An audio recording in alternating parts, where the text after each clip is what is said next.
ఓం నమః శివాయ, శ్రీమాత్రే నమః. కార్తీక మాసంలో మీరు ఖచ్చితంగా ఉసిరి చెట్టు దగ్గర దీపారాధన చేయడం గురించి మనం వీడియోలు తెలుసుకుంటున్నాం. ఈ షార్ట్ వీడియోలో లక్ష్మీదేవి అమ్మవారిని పూజించేటప్పుడు కార్తీక మాసంలో ఉసిరికాయతో దీపం వెలిగించి దీపారాధన చేసేవారికి ఎటువంటి లాభం కలుగుతుందో మనం ఈ వీడియోలో తెలుసుకుందాం.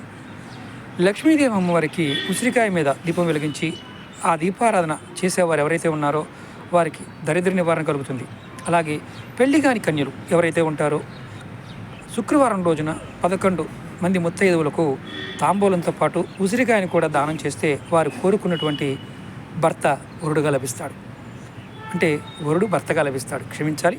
అలాగే ముఖ్యంగా ఇంకొక పాయింట్ ఏంటంటే, మహాలక్ష్మి అమ్మవారికి ఉసిరికాయ అంటే చాలా ఇష్టం కాబట్టి మీరు కార్తీక మాసంలో శుక్రవారం సాయంత్రం వేళ లక్ష్మీదేవికి ఉసిరికాయతో దీపారాధన చేస్తే లక్ష్మీదేవి అనుగ్రహం కలిగి సంపదలు ఎటువంటి లోటు లేకుండా మీకు కలుగుతాయి. ప్రయత్నపూర్వకంగా చేయండి, ఫలితాన్ని పొందండి.